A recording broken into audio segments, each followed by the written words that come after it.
All right, guys, we're gonna do the last issue of Omega Flight by Marvel Comics, issue number 5 of this mini series. So we dive right in without further ado. So, okay, this is more like a recap. You can read it, but it's more like the wrecking crew goes to Canada. They are wrecking Canada, and they find some kind of a portal to the great beasts called Tanarak. Tanarak is has possessed Walter here a lot. This is a whole backstory about Tanarak because reasons.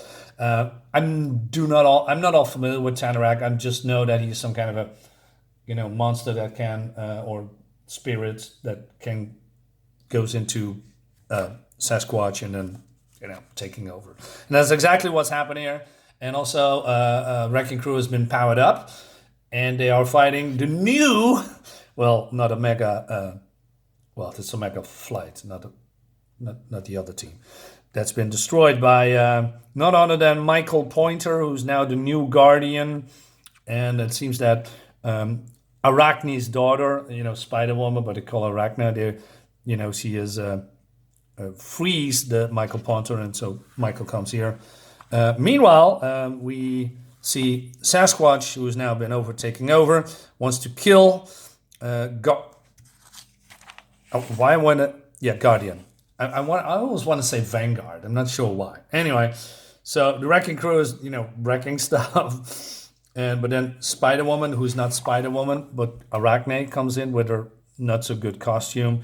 Walter or Tanarak grabs her, and Beta Ray Bill, who's fighting demons still, comes in. He says he comes into the fight and then swooshes in and wrecks him. Throws his body into a bunch of cars. I mean, it looks all great. I mean, but you can see that it's still digital coloring, and it's not bad. But you can clearly see that Photoshop guy is slowly taking over and doing stuff. But it's not bad. I mean, I actually like the coloring, but a little bit, it's different. So, Tanarak just slashes him open, but he's not dead. But then, what's his name? Guardian says, hey, stop it, and stop it, and stop it. But then Beta Ray Bill says, I told you before I shattered planets with this hammer. Is it? Can he do that? I mean, I never seen Thor, and I know destroying complete planets with just his hammer, right? So I'm questioning that. I know Beta Ray Bill is pretty powerful. He's on par with Thor, and I even believe he defeated Thor, but still, just destroying planets with just a hammer? I mean, could be. Maybe wrong.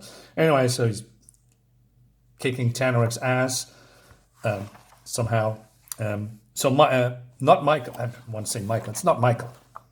Yeah, it is Michael. Wait a minute. Okay, forget what I said. Michael comes in. He says, hey, you don't touch him. If you do, I'm going to turn you to ash. And he says, get out of here, Walter. The Wrecking Crew wants to kick Arachne's ass. Talisman comes in, and he said,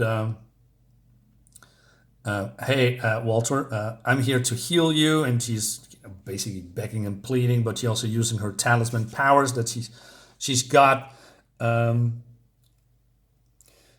This is Bulldozer. Yeah, Bulldozer grabs US agent and they say, you always want to be Captain America, right? Now you can be just like him, dead.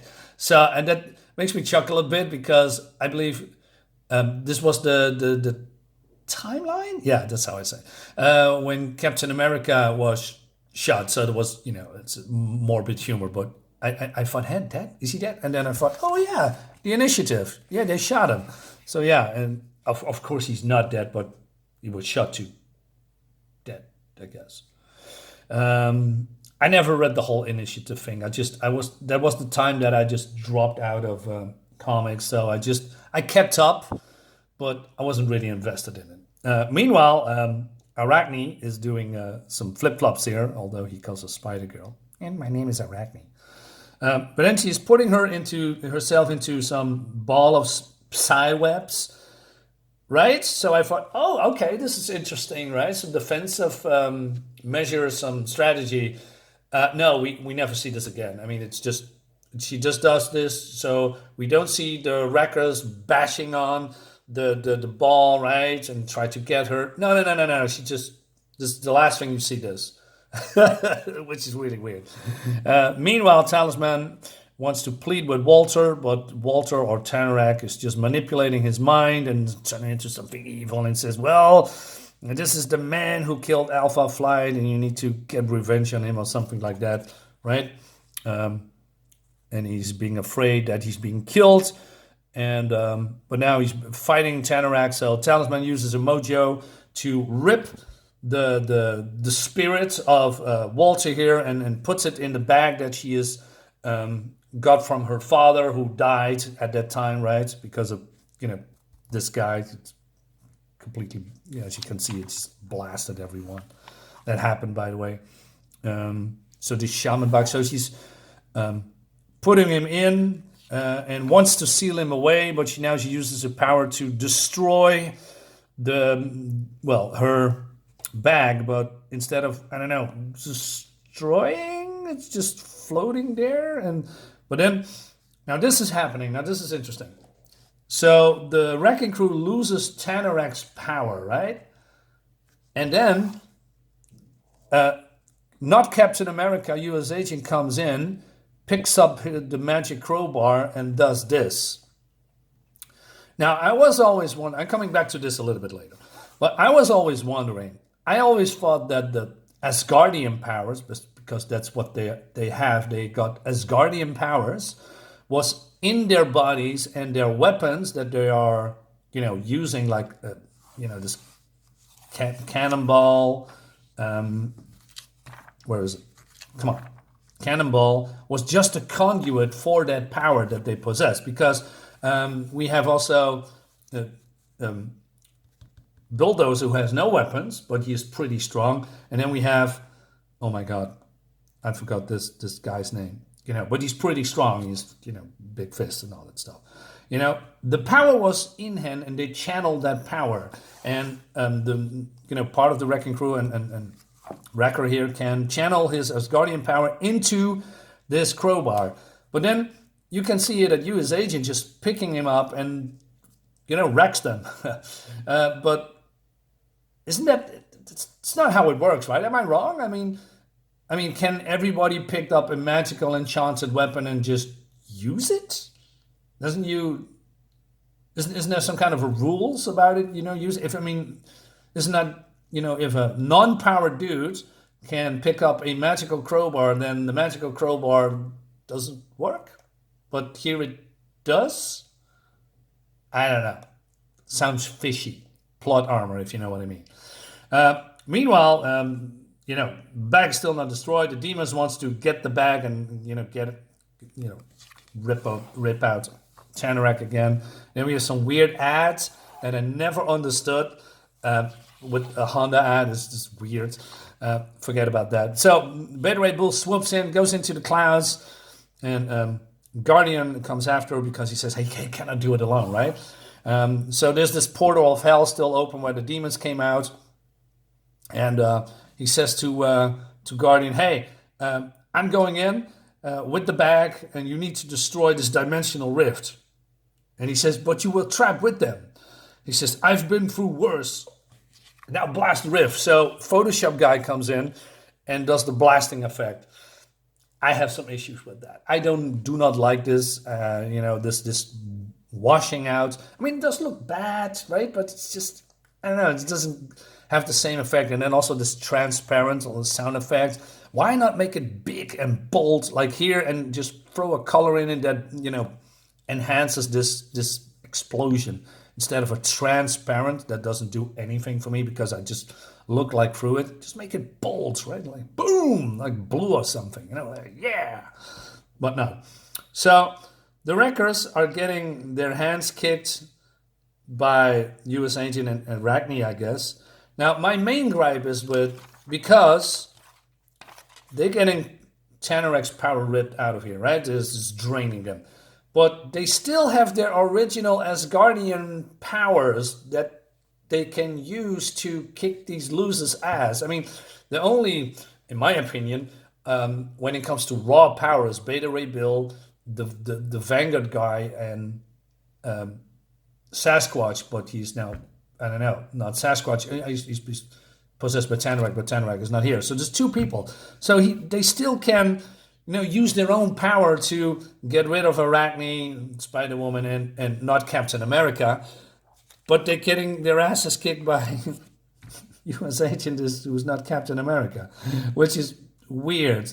So my only conclusion, but it's not really explained, is because their power has been, drained, that they're weakened now, and therefore U.S. agents can do this, I think. I'm not sure. Like I said, plotter. So Sasquatch comes in and he says, "Hey, you tortured me." But then Cannibal says, "Because you are an animal, you're a freaking monster." And he looks at them, tries to be intimidating, just choking him out. And U.S. agent is face like, "Yeah, choke him out." And he says, "Well, I'm not a monster, and you're not worth it." And he walks away.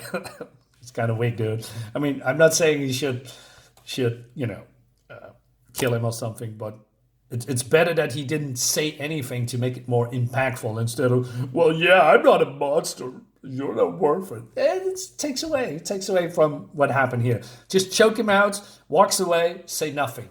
When it comes to impact, it's way better. In my humble opinion, of course.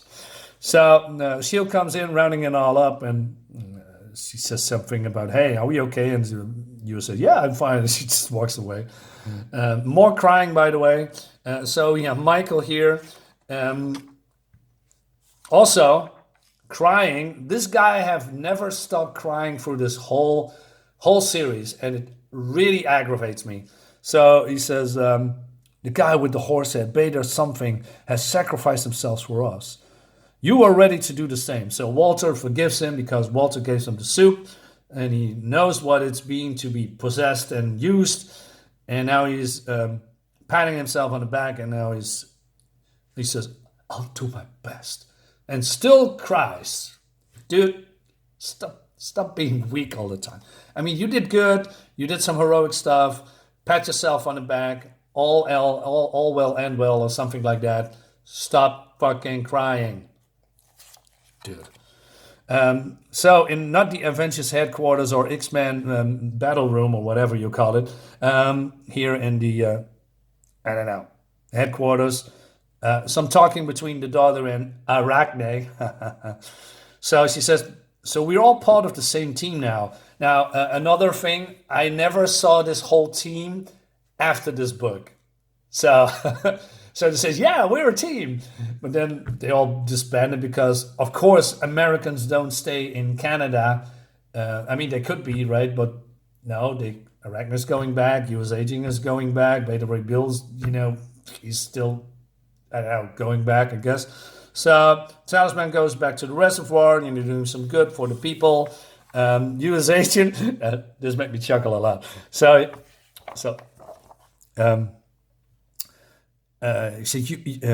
He's a funny guy, but he's like family now. He's kind of a jerk. Well, he's more than a jerk, but he's a passionate, true-hearted man. He doesn't like America looking bad. With this influx of refugee villains flooding Canada, he's working harder than any of us to fix that problem.